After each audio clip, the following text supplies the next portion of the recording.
Across the vast, unforgiving expanse of North Africa, World War II saw battles that extended far beyond the desert sands.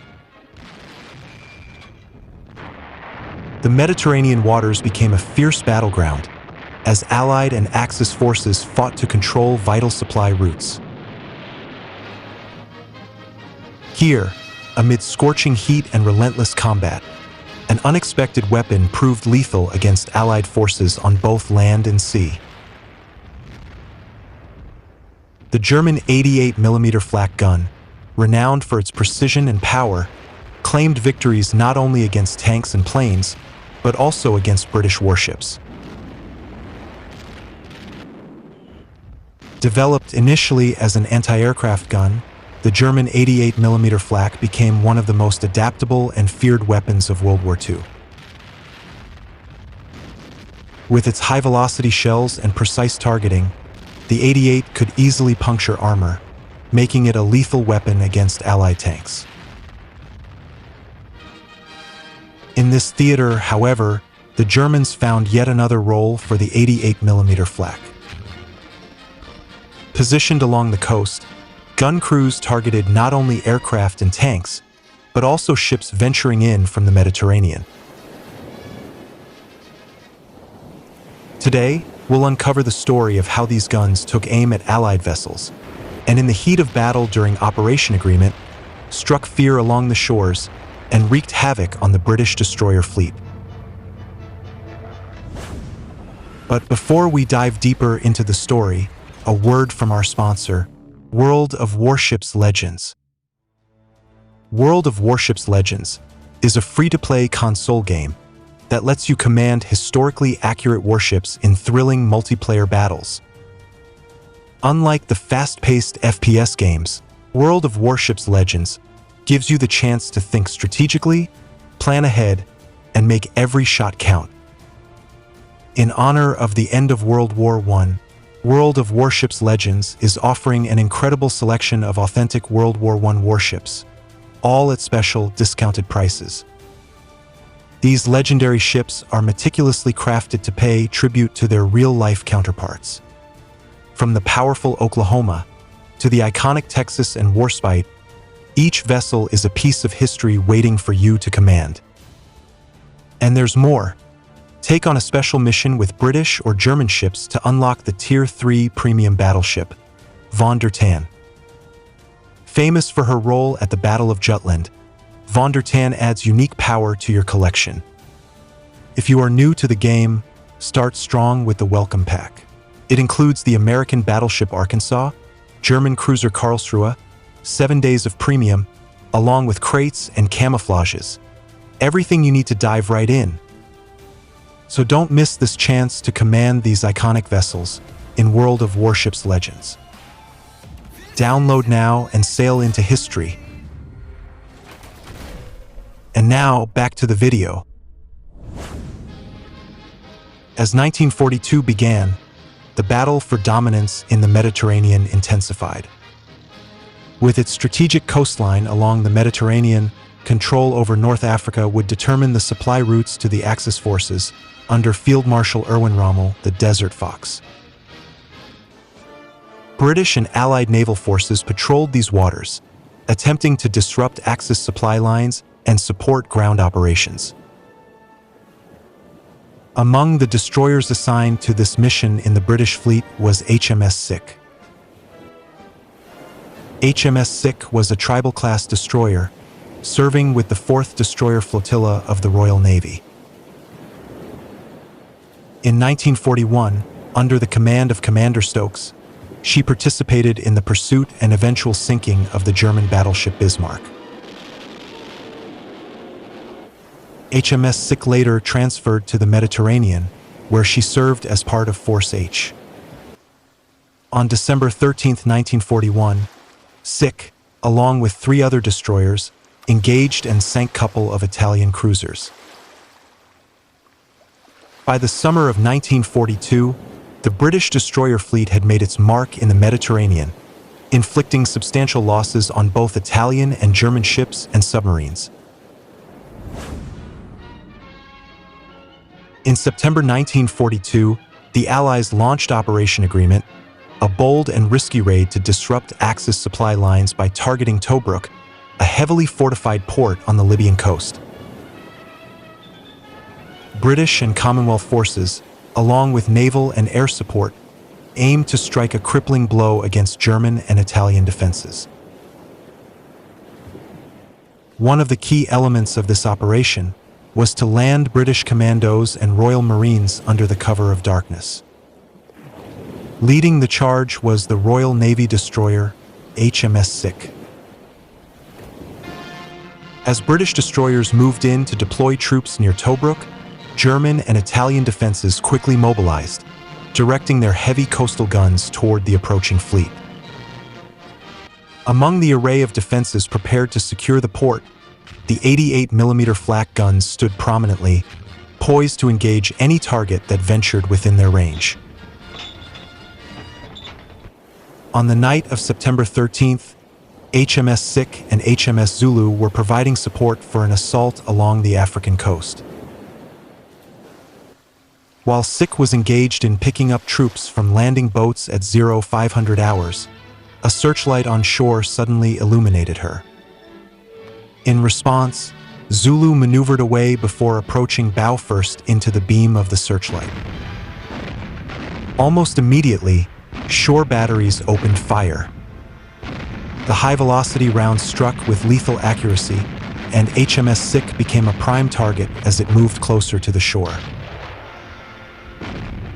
One 88mm shell exploded in Sick's gear room, damaging the lubrication feed system and the steering gear.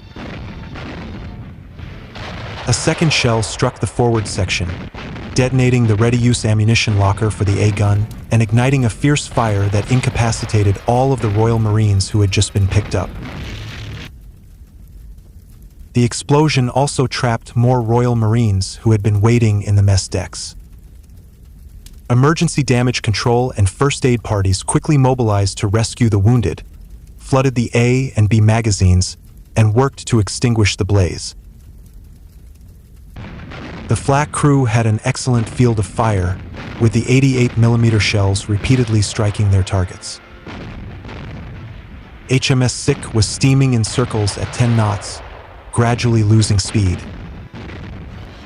A third shell struck her rangefinder director, forcing all her guns to operate under local control.